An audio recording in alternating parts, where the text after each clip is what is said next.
हरे Krishna.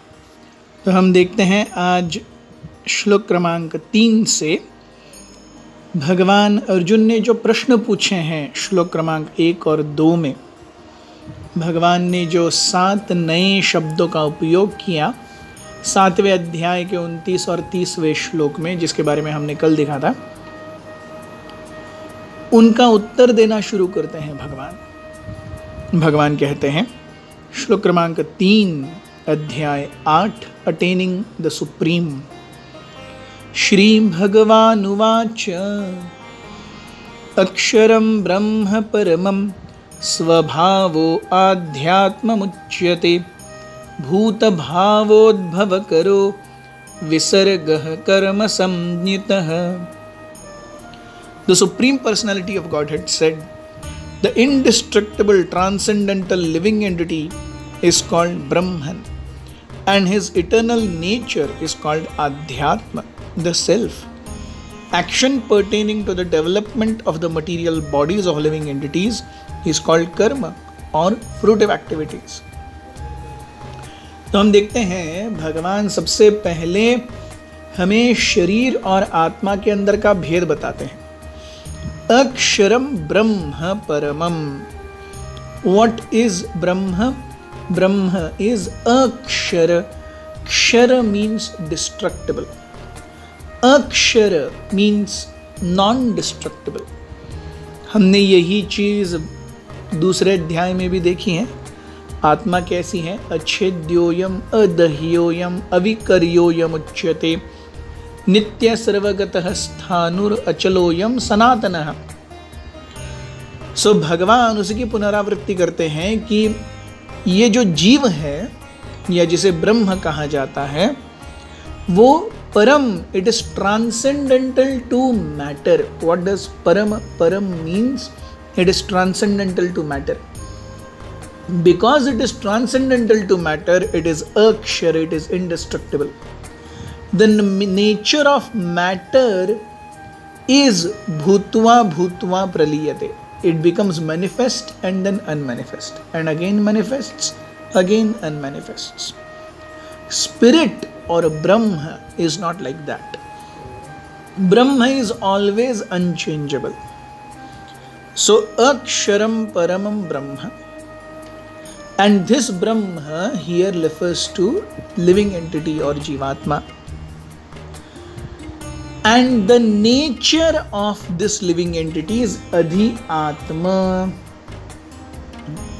So भगवान यहाँ शब्द उपयोग करते हैं स्वभाव। स्वभाव क्या है? स्वम भावयति इति स्वभावः। That which produces one's self. हम देखते हैं, हम कहते हैं अरे इस व्यक्ति का स्वभाव ऐसा ऐसा है, इस व्यक्ति का स्वभाव ऐसा ऐसा है, तो हम उस व्यक्ति को उसके स्वभाव से जानते हैं।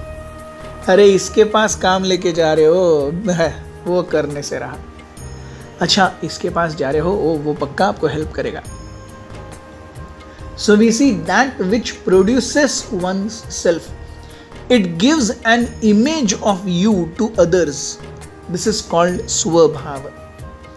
हम जब भी किसी का नाम लेते हैं तो उस व्यक्ति की छवि, उस व्यक्ति के बारे में एक इनिशियल इंप्रेशन, ये सब सामने तुरंत खड़ा हो जाता है कि नहीं? तो ये है स्वभाव।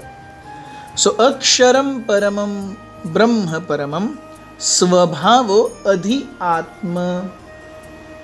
अधिआत्मा अर्थात जो अपने आप से स्वयं स्थापित है वो अधिआत्मा है। It is not that Jiva was created at certain point of time.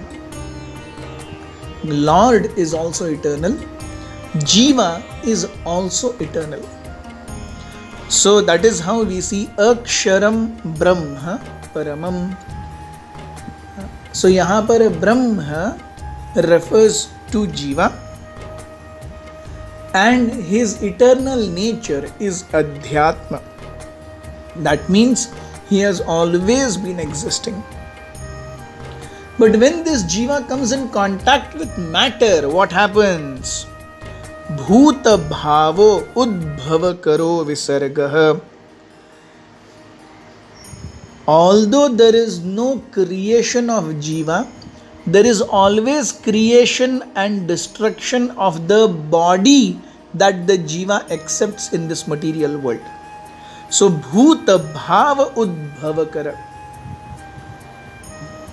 तो भूत के या जीवात्माओं के या इस ब्रह्म, जहाँ पे हम जीवात्मा को यहाँ ब्रह्म कह रहे हैं, तो इस ब्रह्म के भाव उद्भव कर,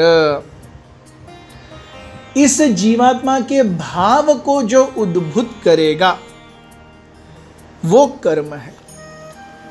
सो there are two natures that are being spoken about. One is स्वभाव एंड सेकंड इज भूत भाव. Swabhav is original nature, which is transcendental.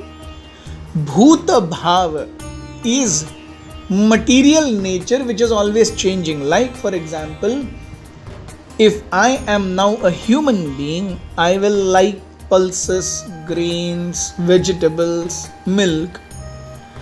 But if I take the body of tiger, this jiva takes the body of tiger, next lifetime I will not have any interest in vegetables, fruits, milk. I will have interest only in flesh and blood. So my bhuta bhava has changed. But even though some may be, if the body is of pig or a bacteria or a paramecium or an eagle or a blue whale or small fish or human being or demigod, the entire existence is based on स्वभाव, which is अध्यात्म. हर एक जीव का मूलभूत स्वभाव आध्यात्मिक है, because everyone is by default a living entity in the spiritual world, a jiva. But when that living entity comes in contact with matter, then bhuta bhava udbhava. Yes, visarga is secondary creation. So in this material world, which is a secondary creation, the living entity is given different bodies, bhuta bhava udbhava. On what basis is the living entity given bodies? Karma sanyata, that is karma. जिस प्रकार से वो जीव कार्य करेगा, उस हिसाब से उसे अलग अलग योनियां, अलग अलग जन्म, अलग अलग उपभोग प्राप्त होंगे. So this is the first set that Krishna answers. What is Brahma? The living entity is addressed as Brahma, which is transcendental and indestructible. उसका मूलभूत आध्यात्मिक स्वभाव या मूलभूत परम स्वभाव यह है अधिआत्म. आत्मा उसका स्वयं का स्वभाव. लेकिन जब इस भौतिक जगत में आता है तो गुणों के संपर्क के कारण भूत भाव उसके अंदर आ जाता है. I am this body. Yes, वो कैसे मिलती हैं? वो कर्म का सिद्धांत है.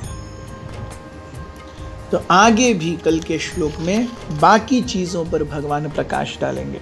हमारे साथ बने रहिए. हरे कृष्णा.